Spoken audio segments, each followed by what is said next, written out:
The Johnsons had hoped their new neighborhood would be a place of fresh beginnings and brighter opportunities for their daughter, but as Nina Johnson watched her 8-year-old, Lisa, board the school bus for another morning, an unfamiliar chill settled in her stomach.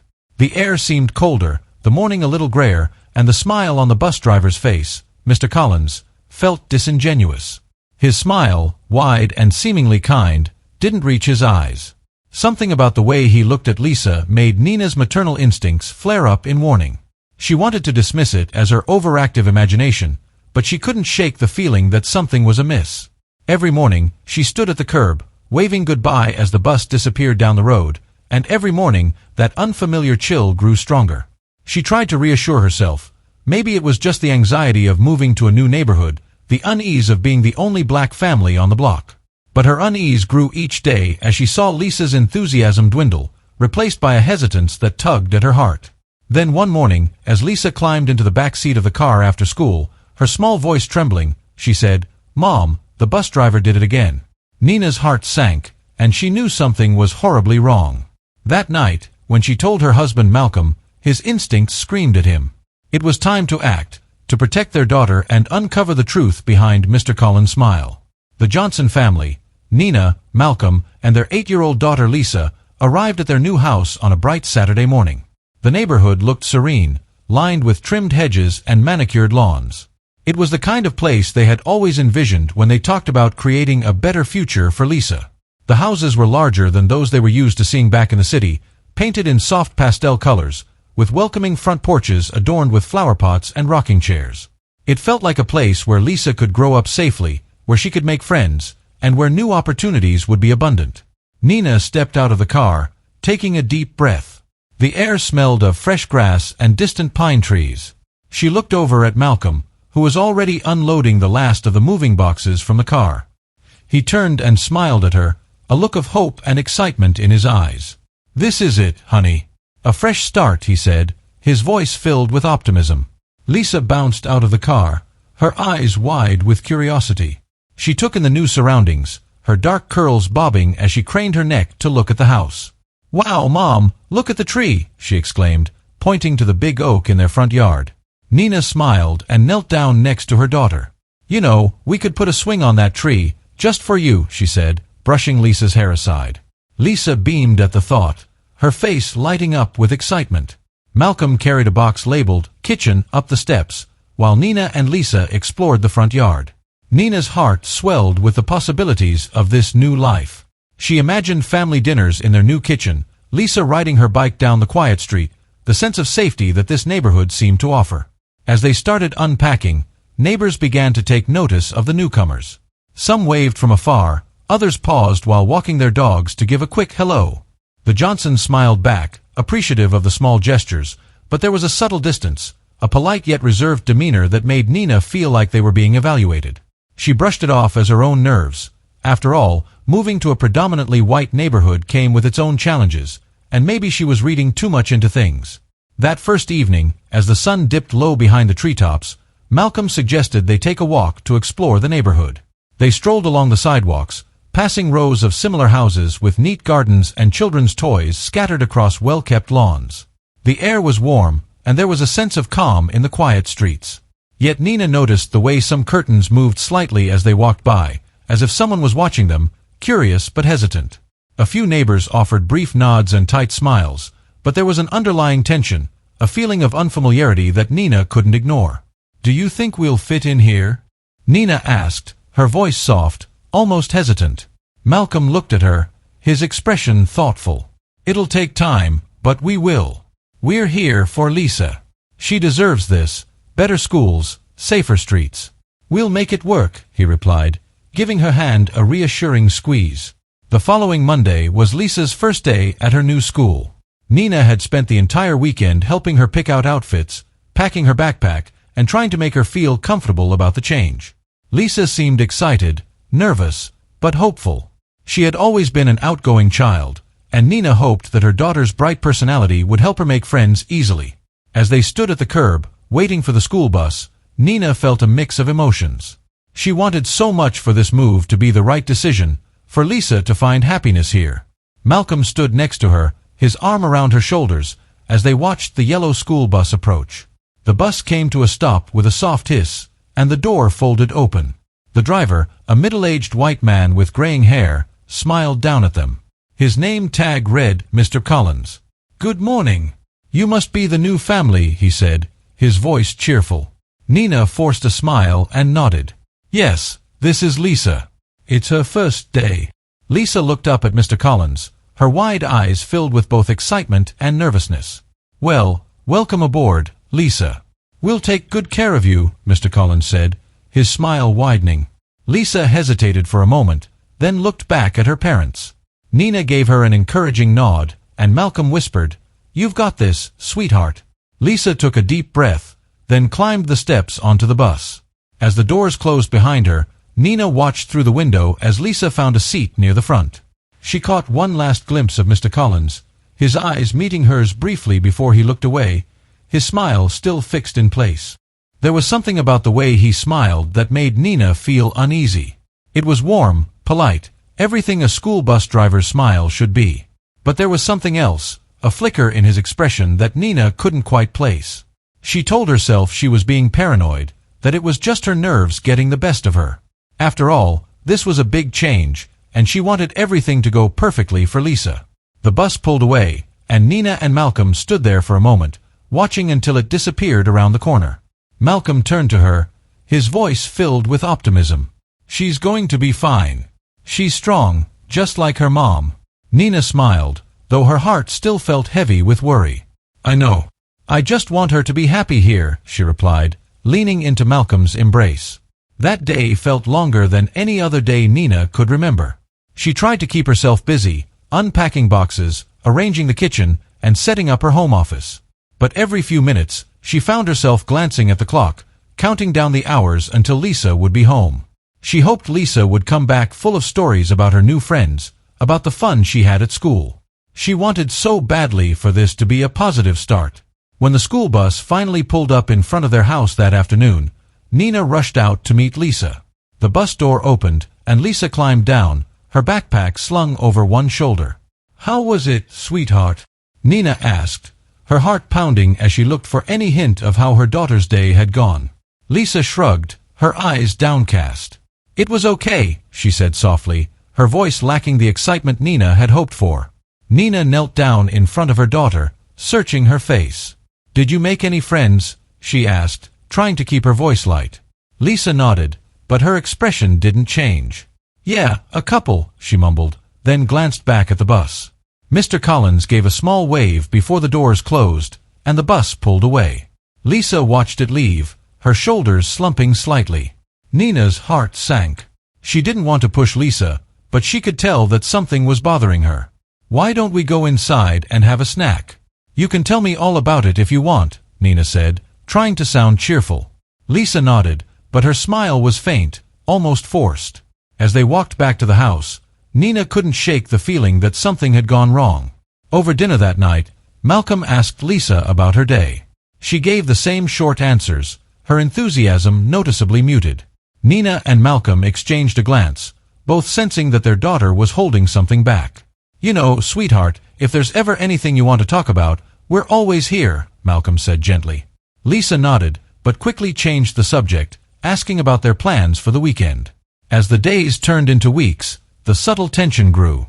Lisa's reluctance to talk about school, her hesitance to get on the bus each morning, the way she seemed to withdraw into herself, it all weighed heavily on Nina. She wanted so badly for this move to be everything they had hoped for, but something was off.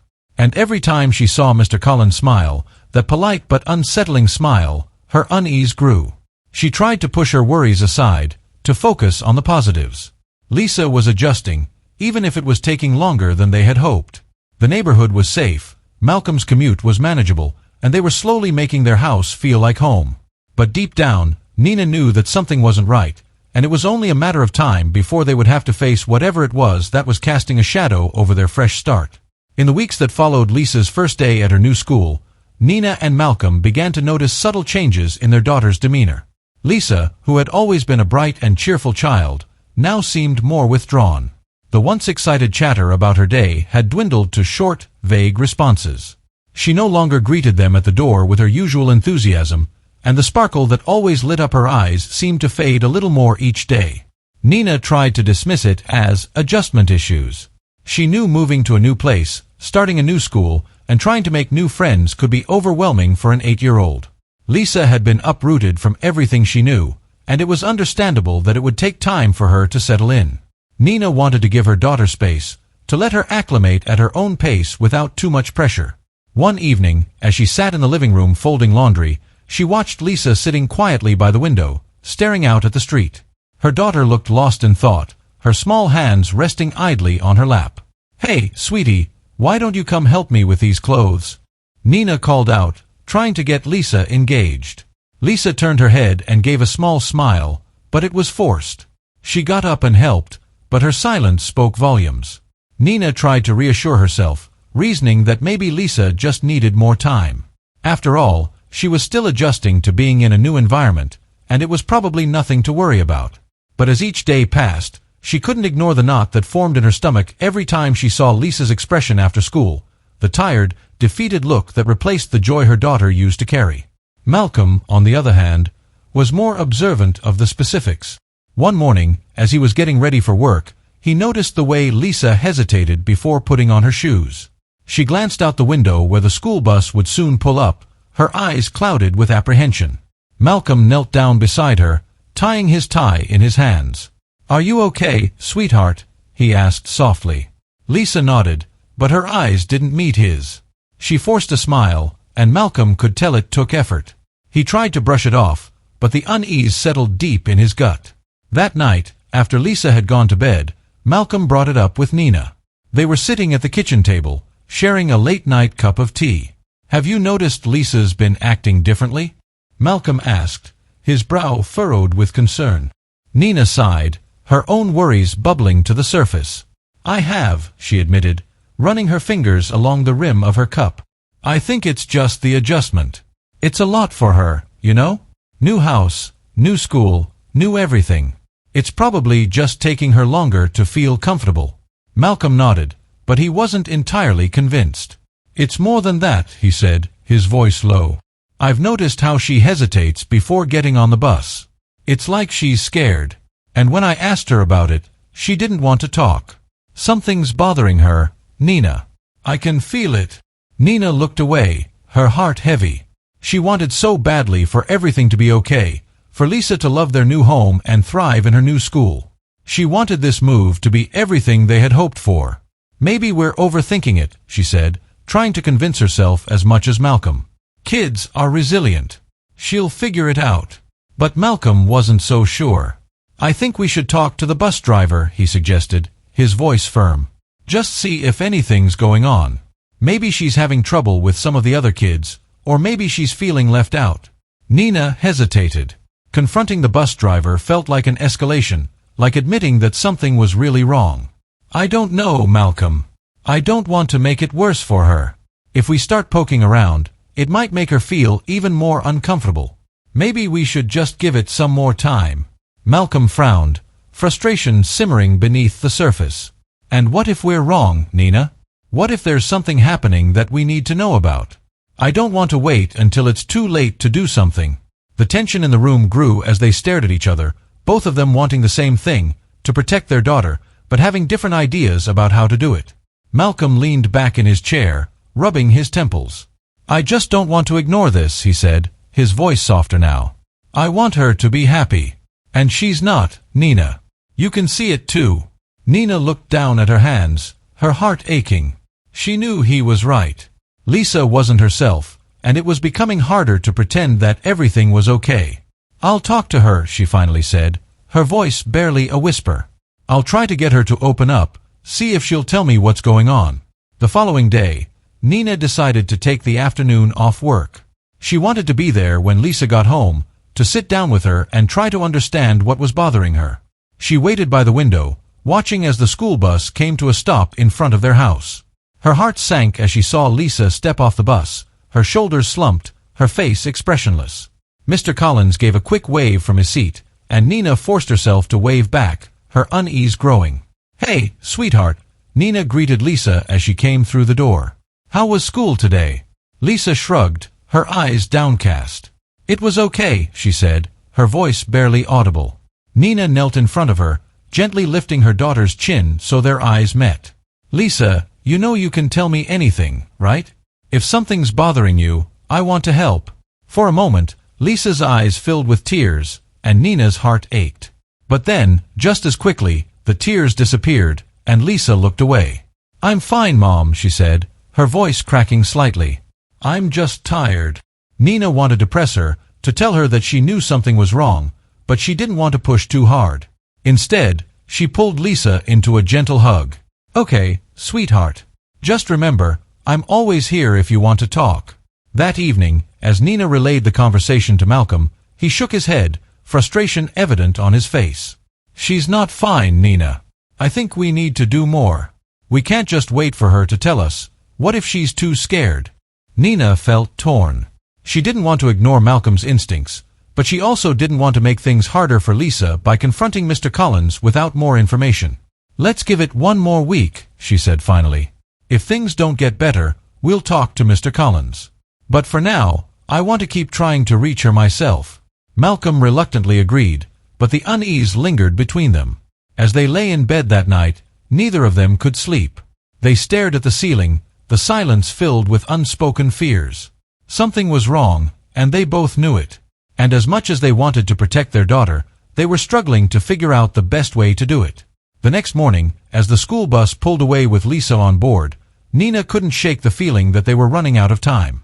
The weight of uncertainty hung heavily over her, and she prayed that whatever was bothering Lisa would soon come to light, so they could finally take action to help her. But deep down, she feared that the answers they were seeking would be far more complicated than they imagined. One morning, as the sun barely peeked over the horizon, Nina stood by the window, her eyes following the yellow school bus as it rounded the corner.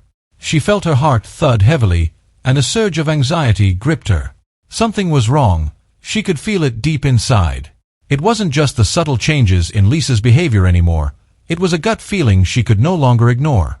She had tried waiting, hoping things would get better, but it hadn't worked. The image of her daughter's tired, sad face haunted her, and she knew she couldn't sit by any longer. Today, she was going to do something about it. With a determined breath, Nina grabbed her car keys from the hook by the door. She had decided she would follow the school bus and see for herself. She told herself she wasn't overreacting. This was about protecting Lisa, about understanding what was happening. Nina started her car, her hands trembling slightly as she tightened her grip on the steering wheel. She stayed a fair distance back, far enough so that she wouldn't be noticed, but close enough to keep the bus in sight. The bus made its usual stops, picking up children along the way, and Nina watched closely. Her eyes were focused on Lisa, who sat stiffly near the front, her eyes staring out of the window but not really seeing anything. Mr. Collins greeted the other children with his usual smile, but as Nina watched, something in his demeanor felt off. He was too cheerful, his smile too wide, his voice too syrupy sweet. The kids all seemed to respond with varying degrees of politeness, but Nina couldn't shake the sense that something was wrong. Nina followed the bus through the quiet neighborhood streets, her mind racing. She watched as Mr. Collins spoke to Lisa and the other children. His gestures were exaggerated, animated in a way that felt performative. He laughed at something a boy in the back said, but the sound seemed hollow, forced. Nina felt her stomach twist. She couldn't pinpoint exactly what it was that felt wrong, but she knew, without a doubt, that it was there. Her eyes never left Lisa. She saw how her daughter seemed to shrink in her seat, her shoulders hunched forward, as if trying to make herself invisible. At one point, Mr. Collins turned to say something to Lisa specifically, and Nina could see the way her daughter's face tightened in response. Lisa gave a small nod, her eyes downcast, and Nina felt her heart clench painfully. What was he saying to her? At a stoplight, Nina saw Mr. Collins gesture towards the front seat, and after a moment of hesitation, Lisa got up and moved closer to him. He pointed to the seat right behind him and said something with a smile that made Nina's skin crawl. Lisa sat down reluctantly, her small body tense, her eyes darting to the other children who were all watching her. The atmosphere seemed heavy, like the air was thick with something unspoken, and Nina felt an overwhelming urge to protect her daughter. Nina's breath quickened as she watched Mr. Collins glance at Lisa in the mirror, his smile never faltering. It looked like an innocent interaction, something that any other parent might not even notice, but there was an intensity in his gaze, a way he seemed to focus on Lisa that set off every alarm bell in Nina's mind. She could see it now. This wasn't just her being paranoid. There was something real here, something dark hiding beneath the surface of Mr. Collins' polite demeanor. As they approached the school, Nina pulled over to the side of the road, parking a short distance away. She watched as the children filed out of the bus, and her eyes locked on Lisa. Mr. Collins gave her a pat on the shoulder as she walked by, and Lisa flinched, ever so slightly, but enough for Nina to notice. She felt her heart break in that moment, the pieces crumbling inside her chest. Lisa shouldn't have to feel this way, shouldn't have to fear someone who was supposed to be a trusted adult. Nina clenched her jaw, her eyes narrowing as she watched Mr. Collins. She knew she couldn't let this go on any longer. She had to do something, even if it meant confronting the bus driver directly. She couldn't sit by while her daughter was being made to feel scared and small. She watched as Mr. Collins got back into the driver's seat, his expression shifting back to the calm, almost smug smile she had come to distrust. That evening, after dinner, Nina decided to bring up what she had seen with Malcolm. They sat at the kitchen table, and Nina felt her heart pounding as she tried to find the right words. "Malcolm, I followed the bus today," she began, her voice shaky but resolute. Malcolm looked up, his eyes widening slightly. "You did what?" he asked, his tone a mixture of surprise and concern. Nina nodded, swallowing hard. "I had to. I needed to see what was going on with my own eyes. And, Malcolm, I think something's really wrong. Mr. Collins, he made Lisa sit at the front today, right behind him. The way he looked at her, the way she flinched when he touched her shoulder, it wasn't right. I could see it, Malcolm. I could feel it." Malcolm's face darkened, his jaw clenching. He leaned forward, his eyes searching Nina's. "You really think he's doing something to her?" he asked, his voice filled with a mixture of fear and anger. Nina took a deep breath, her eyes glistening with tears. "I don't know for sure, but I know that something isn't right. We can't ignore this anymore. We have to do something."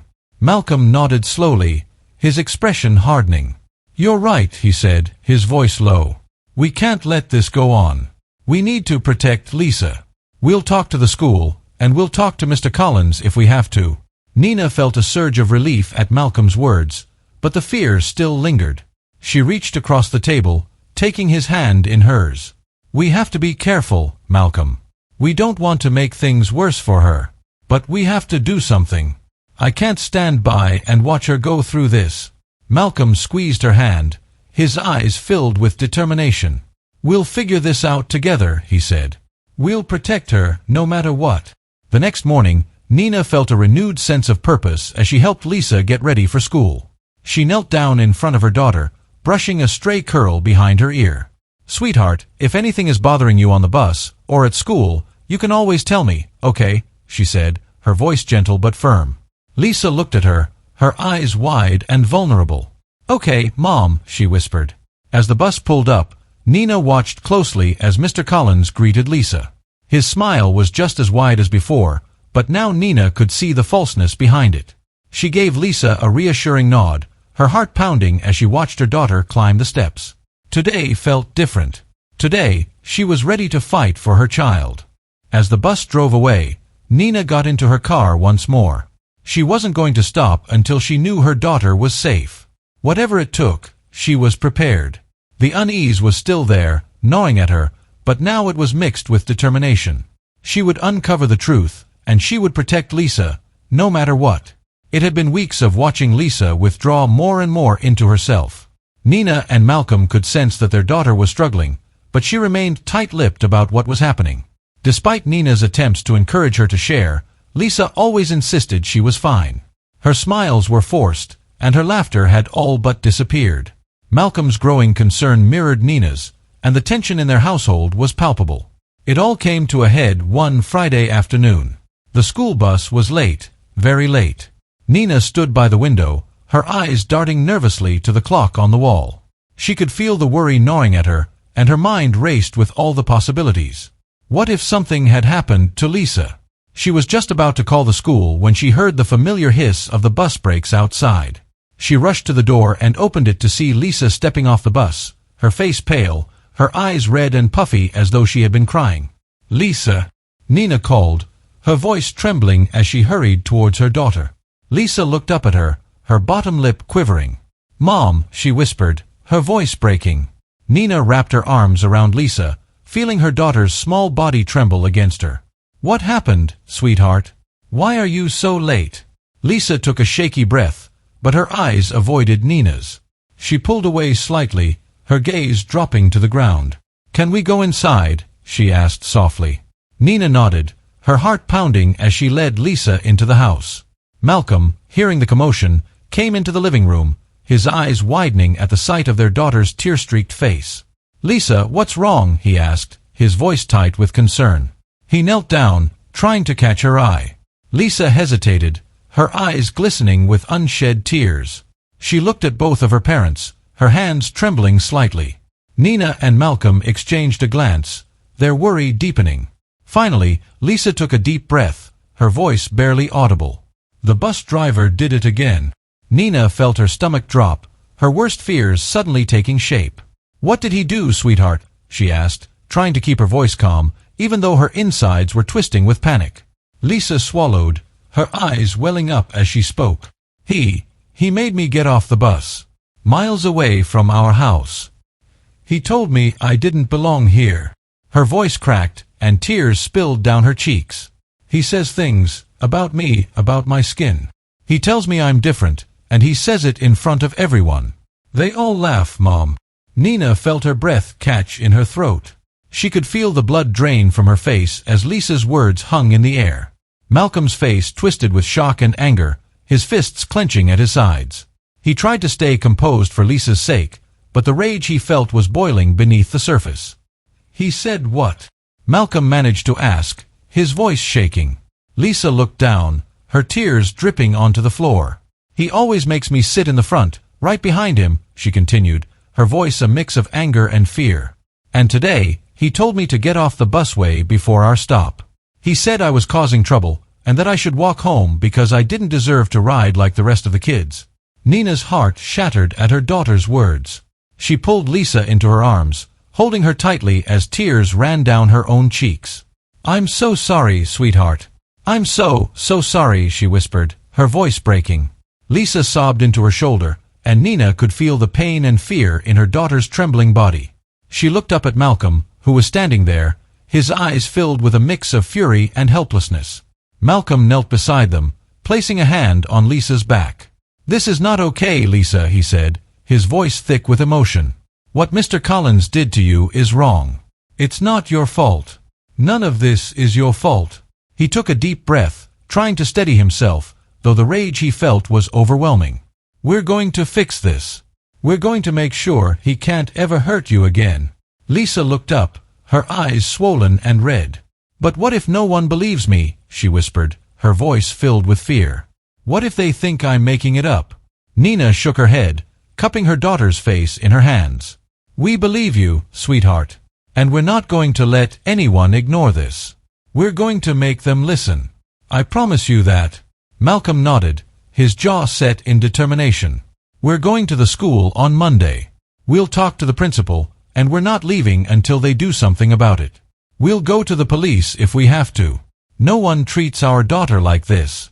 Lisa sniffled, her eyes searching her parents' faces. "You promise?" she asked, her voice small and fragile. Nina leaned in, pressing her forehead against Lisa's. "I promise, my love. We won't let him hurt you again." The rest of the evening was a blur. Nina and Malcolm tried their best to comfort Lisa, to reassure her that things would get better. But inside, they were both reeling, angry, scared, and heartbroken. The thought of their daughter being mistreated, of her being made to feel less than, was almost too much to bear. Malcolm spent hours pacing the living room, his hands clenching and unclenching as he struggled to contain the fury he felt towards Mr. Collins. Nina, meanwhile, stayed with Lisa, holding her until she finally fell asleep. She watched her daughter's face, the lines of worry and fear still etched into her small features even in sleep. Nina felt a fresh wave of pain wash over her, and she knew that they couldn't waste any more time. They had to act, and they had to act now. When Monday morning came, Nina and Malcolm were ready. They had called the school first thing, demanding a meeting with the principal. They weren't going to be brushed off, and they weren't going to be quiet. As they walked into the school office, with Lisa by their side, Nina felt a fire inside her, a fierce determination to protect her daughter, no matter the cost.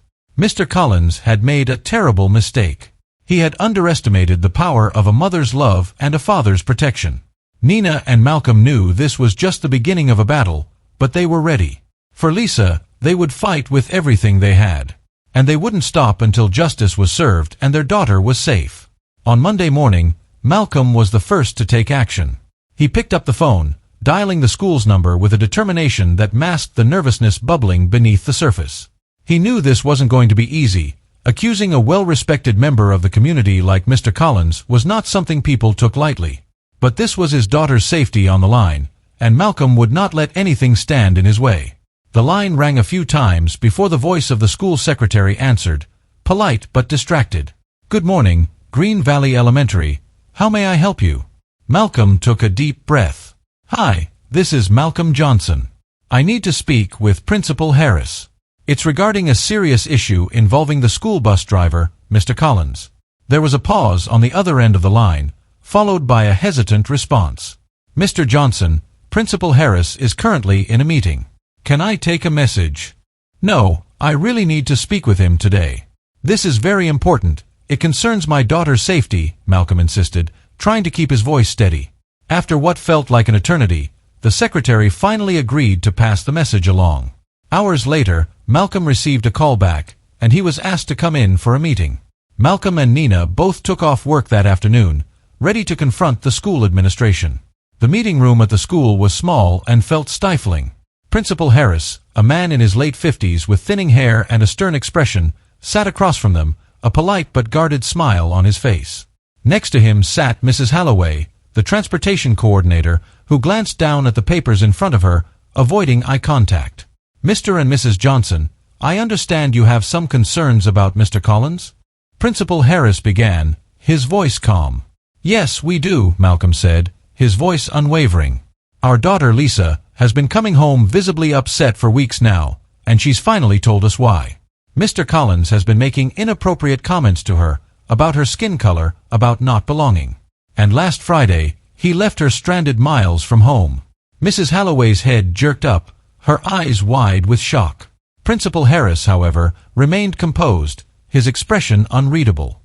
He cleared his throat before speaking. "Mr. Collins has been a bus driver in this community for over 20 years. He's well-liked, and we've never had any complaints about him." Nina clenched her jaw, feeling her frustration begin to boil over. "Are you saying you don't believe our daughter?" she demanded, her voice trembling with emotion. She was made to feel unsafe, humiliated in front of her peers. "This isn't just some misunderstanding."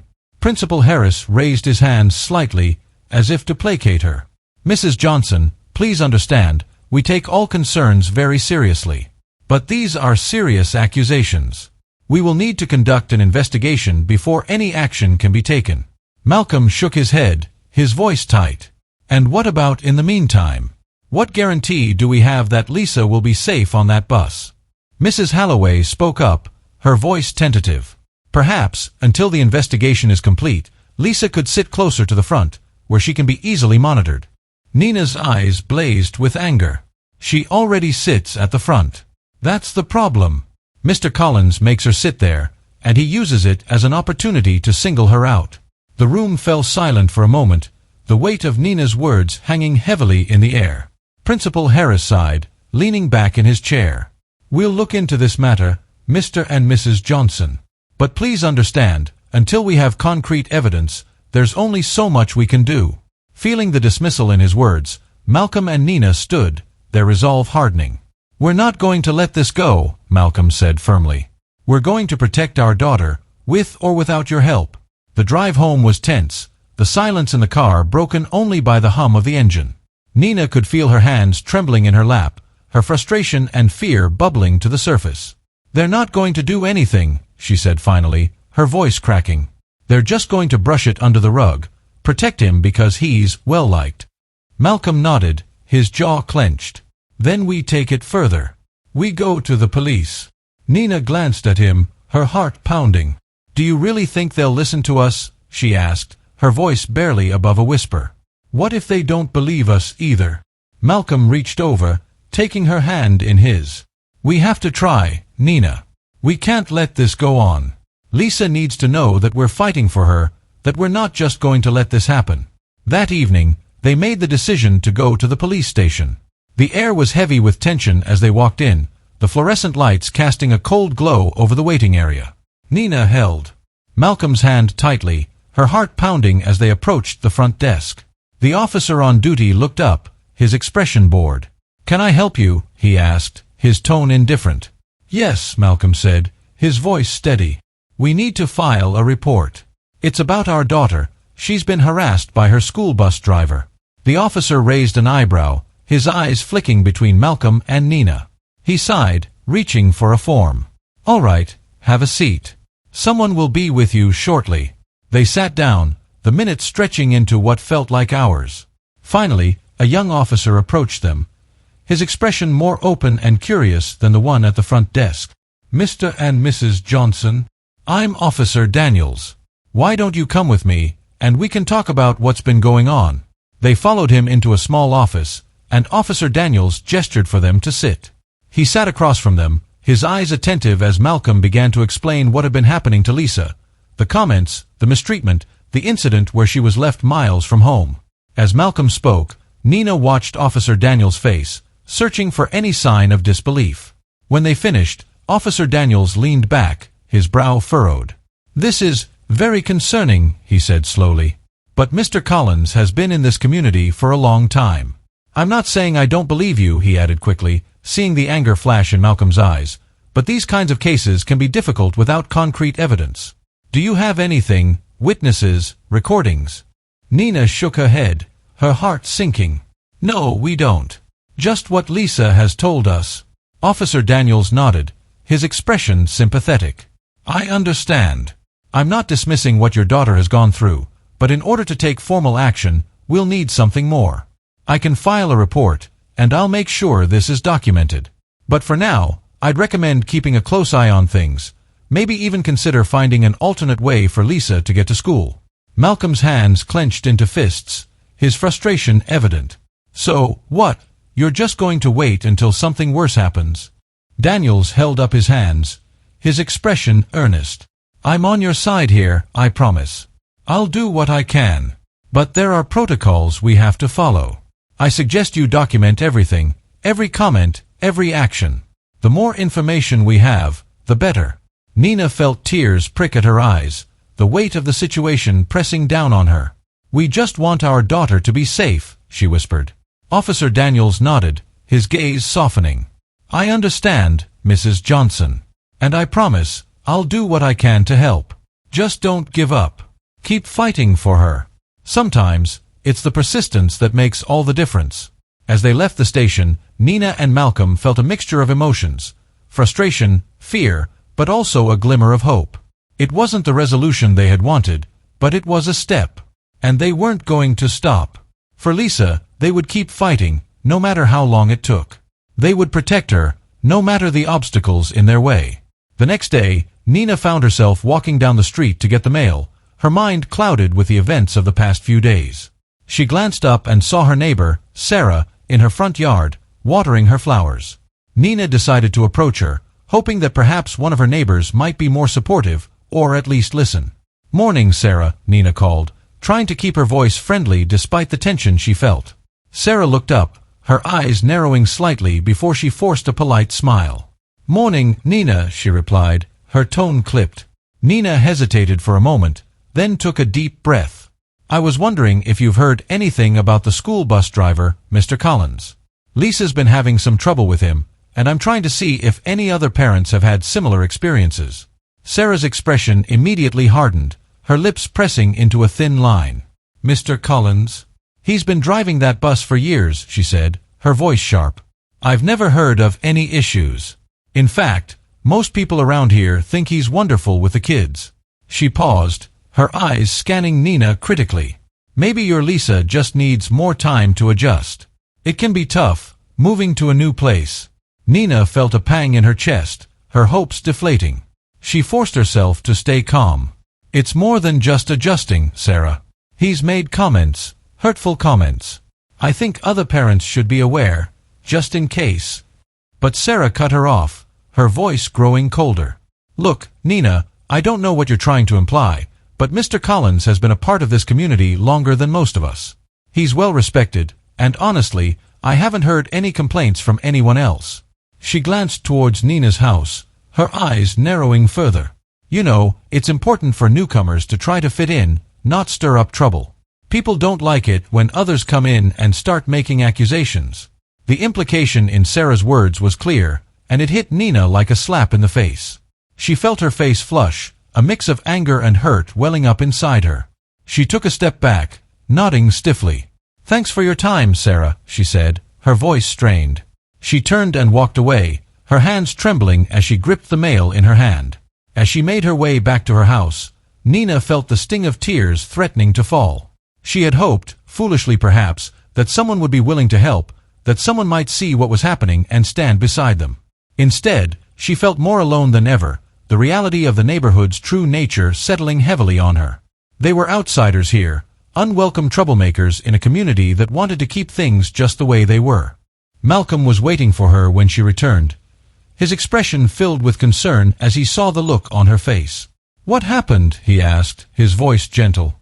Nina shook her head, her eyes glistening. "I talked to Sarah. She basically told me that we're causing trouble, that Mr. Collins is respected, and that people don't like it when newcomers start making accusations." Her voice cracked, and she wiped at her eyes angrily. "They don't care, Malcolm. They don't care about what's happening to Lisa."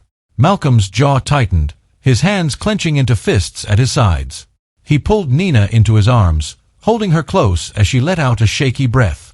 "We'll figure this out," he murmured. "We don't need them. We'll keep fighting, just like we promised Lisa." That afternoon, Nina decided to take a walk to clear her mind. She needed to regain her composure, to find the strength to keep moving forward. As she walked through the neighborhood, she noticed the curtains moving behind closed windows, the way people seemed to watch her without ever making eye contact. The exclusion was palpable, the sense that she and her family were not welcome becoming more evident with every passing day. But then, as she turned a corner, she heard someone call her name. "Nina!" "Wait." Nina turned and saw Mrs. Taylor, another mother from the neighborhood, hurrying towards her. Mrs. Taylor was someone Nina had seen around, but they had never really spoken beyond polite greetings. She was a petite woman with kind eyes, and her expression now was one of concern. "Nina, I heard what happened with Lisa," Mrs. Taylor said, slightly out of breath as she reached her. "I've been meaning to talk to you." Nina's heart skipped a beat, a flicker of hope sparking in her chest. "You have?" Mrs. Taylor nodded, her brow furrowed. "Yes. My son, Ethan, has mentioned Mr. Collins before. He said that Mr. Collins makes comments, sometimes about the kids who look different. I thought maybe Ethan was exaggerating or misunderstanding, but after hearing what happened to Lisa," she paused, her eyes filled with sympathy. "I think there's something seriously wrong here." Nina felt tears welling up again, but this time they were tears of relief. "Thank you," she whispered, her voice cracking. "Thank you for telling me. I felt like no one would listen, like we were alone." Mrs. Taylor reached out, placing a comforting hand on Nina's arm. "You're not alone. I'm so sorry for what Lisa's been through, and I want to help. If we go to the school together, maybe they'll have to take this seriously. Maybe if more parents speak up." Nina nodded, a renewed sense of determination flooding through her. "Yes. Yes, maybe they'll listen if it's not just us. I can't thank you enough, Mrs. Taylor. This means everything to us." Mrs. Taylor gave her a small smile. "Please, call me Emily. And you don't have to thank me. No child should ever be made to feel the way Lisa has. We have to do something about it." As they stood there, talking, Nina felt a warmth that she hadn't felt in weeks, a sense of solidarity. She wasn't alone in this fight. There were others who cared, others who saw the injustice and wanted to help make it right. That evening, when Nina returned home, she told Malcolm about her conversation with Emily. For the first time in a long time, she saw hope in his eyes. "Maybe this is what we need," Malcolm said. "If we can get more parents involved, if we can show the school that this isn't just one complaint, they'll have to take action." Nina nodded, her heart swelling with both hope and resolve. "We're not giving up, Malcolm. We're going to fight for Lisa, and for every kid who's been made to feel like they don't belong. And for the first time in what felt like forever, they believed that they might actually be able to make a difference. They were ready to take on whatever came next, together, with allies by their side. They would not let their daughter's pain be ignored. They would stand up, not just for Lisa, but for every child who deserved to feel safe, valued, and loved. Nina and Malcolm sat at the kitchen table late into the night, their heads close together as they spoke in hushed tones. They had tried everything, talking to the school, the police, even reaching out to their neighbors.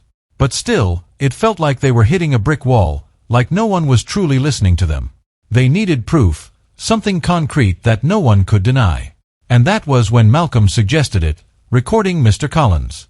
Nina hesitated, her eyes widening at the idea. "A recording?" she asked, her voice barely above a whisper. Malcolm nodded, his expression firm. "We need something, Nina. They aren't going to take our word for it alone. But if we can get a recording, if we can show them exactly what he's been doing to Lisa, they'll have no choice but to take action." Nina glanced toward Lisa's room, her heart heavy. She hated the idea of involving Lisa in something like this, of putting her in a position where she had to gather evidence against someone who had already caused her so much pain. But she also knew that Malcolm was right. Without proof, they would keep being dismissed, and Lisa would keep suffering. The next morning, they sat down with Lisa, their hearts pounding as they explained the plan. Malcolm held a small recording device in his hand, his voice gentle as he spoke to his daughter. "Lisa, sweetheart, we need your help. We're going to put this in your backpack, and it will record everything that happens on the bus. We want to make sure that Mr. Collins can't hurt you or anyone else anymore." Lisa looked at the small device, her eyes wide with a mix of fear and determination. She nodded slowly, her voice barely audible. "Okay, Daddy. I'll do it." Nina felt her heart swell with pride and sadness, pride at her daughter's bravery and sadness that she had to be brave in the first place. That afternoon, Lisa climbed onto the bus, her backpack slung over her shoulder, the recording device tucked carefully inside. Nina and Malcolm watched from a distance, their hearts in their throats as the bus pulled away. They spent the rest of the day in a tense silence, both of them trying to focus on their work but finding it impossible. Every moment felt like an eternity as they waited for Lisa to return home. When the bus finally pulled up in front of their house, Nina rushed out to meet Lisa, her heart pounding. Lisa stepped off the bus, her face pale, her eyes filled with an intensity that Nina had never seen before. She hugged her daughter tightly, whispering, "You did so well, sweetheart. Let's go inside." Once they were inside, Malcolm took the backpack and carefully retrieved the recording device. He hooked it up to his laptop, and they all gathered around, their breaths held as they listened. The sound of the bus engine filled the room, followed by the chatter of children. Nina's heart clenched as she heard Lisa's voice, soft and hesitant. Then came the voice they had been dreading, Mr. Collins. Well, if it isn't our little troublemaker," Mr. Collins said, his tone dripping with sarcasm. Nina felt her stomach turn, her hands clenching into fists. "You know, Lisa, I'm not sure why you even bother sitting up here. Some people just don't belong, do they?" His voice was followed by the laughter of a few children, and Nina's heart shattered at the sound of Lisa's silence, at the sound of her daughter enduring this cruelty. Nina's eyes filled with tears as she listened, her heart aching. Malcolm's face was tight with anger, his jaw clenched as he forced himself to keep listening. The recording continued, with Mr. Collins making another comment to a different child, this time about their accent, mocking them in front of the other kids. It was enough. They had enough. Malcolm stopped the recording, his hands trembling as he closed the laptop. He looked at Nina, his eyes blazing with determination. "This is it. This is what we need. They can't ignore this." The next morning, Malcolm and Nina walked into the school, their heads held high, the recording device in Malcolm's hand. They demanded to see Principal Harris, their voices steady, unwavering. The secretary's eyes widened at the sight of them, the determination in their expressions unmistakable. She led them to the principal's office, and they sat down across from Principal Harris, their eyes locked on his. "We have proof," Malcolm said, his voice calm but filled with a controlled fury. He placed the recording device on the desk, sliding it toward the principal. "You said you needed evidence. Well, here it is. You can't ignore this anymore." Principal Harris hesitated, his eyes flicking between Malcolm and Nina before he reached out and pressed play. The room filled with the sound of Mr. Collins' voice, his mocking tone, the laughter of the children. Nina watched as the principal's face changed, his expression shifting from skepticism to shock, his eyes widening as he realized the gravity of what he was hearing. When the recording ended, there was a heavy silence in the room. Principal Harris looked up at them, his face pale. "This is deeply troubling," he said, his voice barely above a whisper. "I assure you, we will take immediate action. Mr. Collins will be suspended while we conduct a full investigation." But Malcolm and Nina weren't done yet. They left the school and drove straight to the police station, their resolve unshakable. They walked in, demanding to speak with Officer Daniels. When he arrived, they played the recording for him as well, watching as his expression turned from cautious skepticism to genuine concern. "This changes things," Officer Daniels said, his voice steady. "We can move forward with this. I'm going to make sure this gets the attention it deserves." For the first time in weeks, Nina felt a weight lift from her shoulders. They had done it, they had the proof they needed. And now, finally, people were starting to listen. It wasn't over, not by a long shot, but it was a start. And Nina and Malcolm knew they would keep fighting, no matter how long it took, until Lisa was safe and justice was served. The news of what had happened on Lisa's school bus spread quickly. Before long, the local media picked up the story, and reporters began to gather in front of the Johnsons' house.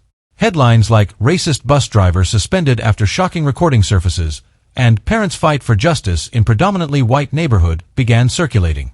The spotlight brought attention, but it also revealed the divide within the community. Some of the Johnsons' neighbors rallied behind them, offering support in the form of kind words, meals, and petitions. Emily Taylor, the mother who had previously shared her concerns about Mr. Collins, became a vocal advocate, organizing other parents who had similar experiences with the bus driver. Together, they stood on the Johnsons' front lawn, speaking to the reporters and demanding accountability from the school.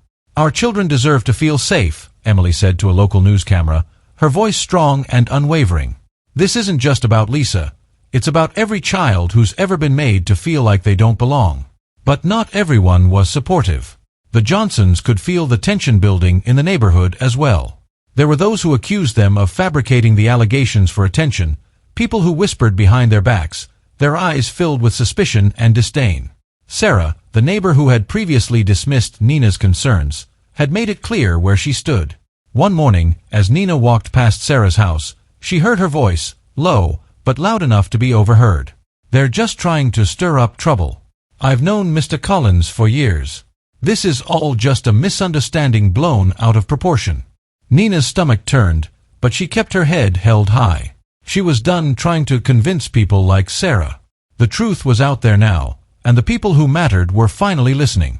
Still, it was hard not to feel the sting of the cold looks from some of the other neighbors, the way they turned their backs when she walked by. The community was divided, and the Johnsons were at the center of the storm. Malcolm watched it all unfold with a mix of emotions, anger, sadness, and determination. He had always known that there were biases in the world, that people like him and his family would face challenges simply because of the color of their skin. But knowing it and experiencing it were two different things. It was one thing to know that racism existed. It was another to see it directed at his own daughter, to feel the weight of it pressing down on his family. One evening, after the reporters had left and the neighborhood had quieted down, Malcolm sat in the living room, watching Lisa as she drew at the coffee table. Her small face was focused, her brow furrowed in concentration. She had been through so much, and yet here she was, still finding joy in her crayons and paper. It made Malcolm's heart swell with both pride and pain. He looked over at Nina, who was sitting beside him, her eyes tired but resolute. He reached for her hand, giving it a gentle squeeze. "We're doing the right thing, Nina," he said quietly, his voice filled with conviction. "No matter what anyone says, we're doing this for Lisa, and for every kid who deserves better." Nina nodded, her eyes meeting his. "I know," she whispered. "But sometimes it just feels like we're fighting against the whole world." Malcolm took a deep breath, his gaze shifting back to Lisa. "Maybe we are. But I'd fight the whole world if it meant keeping her safe. We're not alone, Nina. Emily, the other parents, they're with us. And we've got each other. That's enough." The following days were a whirlwind of activity. The school board announced that they would be conducting a full investigation into the practices of the transportation department, and Mr. Collins remained suspended. The police, too, were beginning to take steps toward building a case, thanks in part to the recording Lisa had made. It was a small victory, but a significant one. The support from other parents continued to grow. More families came forward, sharing their own stories, instances of subtle comments, of feeling unwelcome, of their children being treated differently. The Johnsons' fight had become a rallying cry, a catalyst for change that was long overdue. Yet, even as they found new allies, the hostility from others remained. Someone had spray-painted "troublemakers" on the sidewalk in front of their house, the red letters glaring under the streetlights. Malcolm and Nina had scrubbed it off together, their hands raw from the effort, but their resolve only strengthened. One night, as they tucked Lisa into bed, she looked up at them, her eyes wide and earnest. "Is Mr. Collins gone for good?" she asked, her voice small. Nina smoothed her daughter's hair, her heart aching at the fear she saw in her eyes. "We're doing everything we can, sweetheart. We're making sure he won't be able to hurt you or anyone else again." Lisa nodded, her eyes filled with a mix of hope and uncertainty. "I just want everyone to be nice," she whispered. Malcolm felt his chest tighten, and he leaned down, pressing a kiss to Lisa's forehead. "I know, baby girl. And we're going to keep fighting until that happens. No matter what it takes." As they left Lisa's room, Nina looked at Malcolm, her eyes glistening. "Do you think we're making a difference?" she asked, her voice barely above a whisper. Malcolm nodded, his expression firm. "We are. Maybe it's not the kind of change that happens overnight, but it's a start. And one day, Lisa will look back and know that we stood up for her, that we fought for what was right." Nina smiled, a small but genuine smile. "For her, I'd fight forever." Malcolm wrapped his arm around her, pulling her close. "Me too." And with that, they knew they were ready for whatever came next. The community might be divided, but they had each other, and they had the truth on their side. They would keep fighting, no matter the cost, because their daughter, and every child like her, deserved nothing less. The day had finally come. After weeks of back and forth, meetings, and gathering evidence, the police were ready to confront Mr. Collins. Officer Daniels had called Malcolm early that morning to let him know. He said they were planning to bring Mr. Collins in for questioning and wanted Malcolm and Nina to be prepared for whatever might come next. The news brought a mix of emotions, relief, anxiety, and a simmering anger that Malcolm could no longer contain. Nina and Malcolm arrived at the police station later that day, their hearts pounding as they entered the building. They found Officer Daniels waiting for them near the front desk, his expression serious but reassuring. "We're about to head over to Mr. Collins' house," he said, his voice steady. "I wanted you both here because I think it's important you see this through." Nina nodded, her fingers tightening around Malcolm's hand. "Thank you, Officer Daniels," she said softly. "For everything." Daniels gave her a small nod. "We're doing what's right. This isn't just about Lisa anymore. It's about every child who's been hurt by this man." The police cars rolled up to Mr. Collins' house, the blue and red lights flashing in the quiet neighborhood. Malcolm watched from the passenger seat, his heart hammering in his chest as they approached. He saw Mr. Collins come out onto his front porch, his face pale, his eyes wide with surprise. "What's this all about?" Mr. Collins called out, his voice shaky as Officer Daniels stepped out of the car and walked towards him.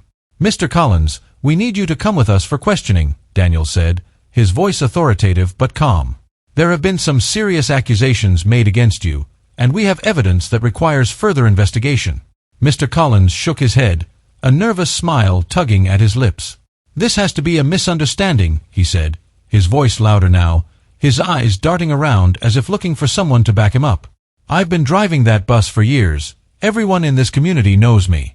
I'd never do anything to hurt a child." Malcolm clenched his jaw as he watched, his anger bubbling up. It was infuriating to see Mr. Collins standing there, pretending that he was the victim, that everything was just a simple misunderstanding.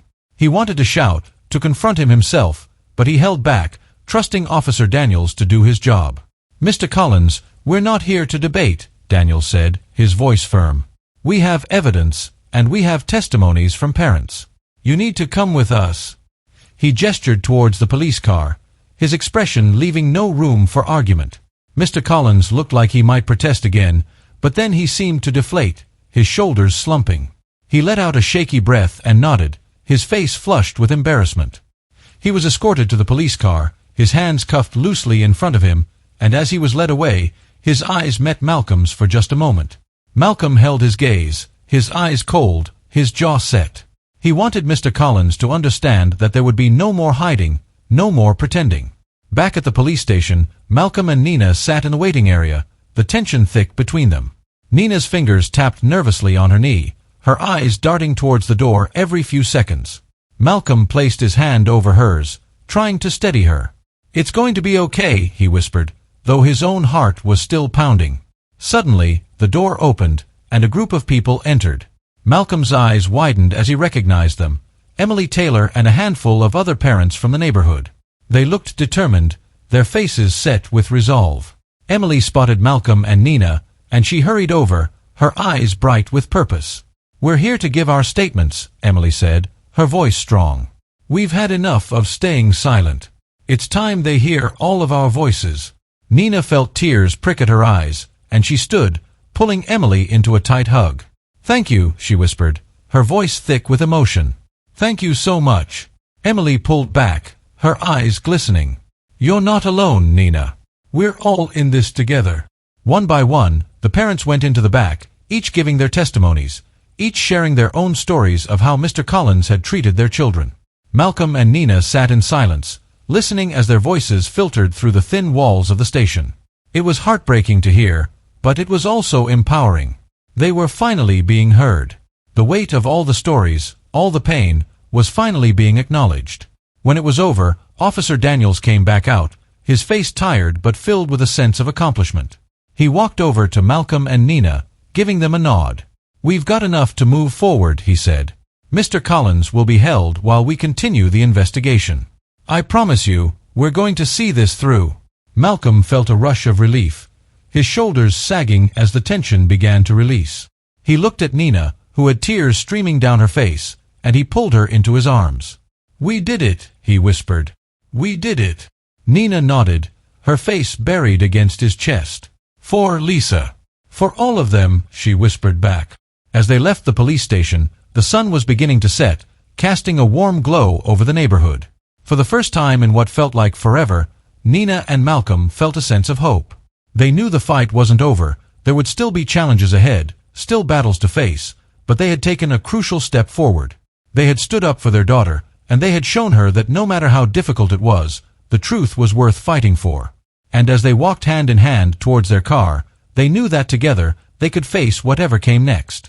They had each other, they had their community, and most importantly, they had the truth on their side. The news that Mr. Collins had been formally removed from his position spread quickly.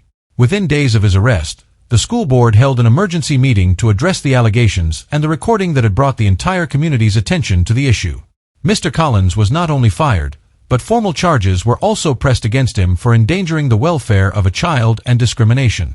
The official response brought a sense of justice, but it was only the beginning of the healing process for the Johnson family. Apologies came in slowly, some sincere and others seemingly forced. The school board issued a formal apology to the Johnsons, acknowledging that they had failed to properly address their concerns when they first came forward. Principal Harris met with Nina and Malcolm personally, his face flushed with regret.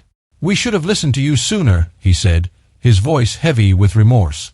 "We have a duty to protect every child, and in this case, we let Lisa down." "I am truly sorry." Nina nodded, her emotions mixed. She appreciated the apology, but it did not erase the weeks of pain and fear Lisa had endured. It did not take away the sleepless nights, the countless tears, or the sense of helplessness that had gripped their family. Still, it was a step in the right direction, and for that, she was grateful. Some neighbors, too, came forward with apologies. Even Sarah, who had been so dismissive at the beginning, approached Nina one afternoon as she was working in the garden. "Nina, I just wanted to say, I'm sorry for not believing you," Sarah said, her voice hesitant. "I see now that I was wrong, and I should have been more supportive." Nina looked up, her hands covered in dirt, her eyes meeting Sarah's. She could see the regret in her neighbor's eyes, and after a moment, she nodded. "Thank you, Sarah," she said quietly. "I appreciate that." It wasn't easy to forgive, but Nina knew that holding on to anger would only hinder their ability to move forward. Meanwhile, Lisa began therapy to help her process everything she had been through. At first, she was hesitant, her small body tense as they sat in the waiting room.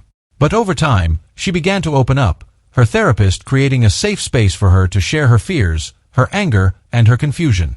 Slowly, the spark that had once defined Lisa began to return. She started smiling more, her laughter ringing through the house once again. She began to regain her confidence, piece by piece, and Nina and Malcolm were there every step of the way, cheering her on. One afternoon, as Lisa was drawing at the kitchen table, she looked up at her parents, her eyes bright. "Mom, Dad," she said, her voice filled with determination, "I think I want to talk about what happened at school. I want the other kids to know that it's okay to tell someone if something bad happens." Malcolm's heart swelled with pride, his eyes misting over. He knelt down beside his daughter, wrapping her in a gentle hug. "That's very brave of you, sweetheart," he said, his voice thick with emotion. "We're so proud of you." Nina smiled, her eyes glistening with tears. "You're going to help a lot of kids, Lisa. You're stronger than you know." With Lisa's courage as their inspiration, Nina and Malcolm decided to take their fight beyond their own family. They began working with the school to implement changes, real changes that would make a difference for every child. They partnered with Emily Taylor and other parents in the neighborhood to advocate for community inclusivity, pushing for diversity training for teachers and staff, as well as improved reporting systems for incidents of discrimination and harassment. The school board, eager to make amends and avoid further controversy, agreed to their proposals. They hired a diversity and inclusion consultant to lead workshops for the faculty, focusing on recognizing and addressing biases.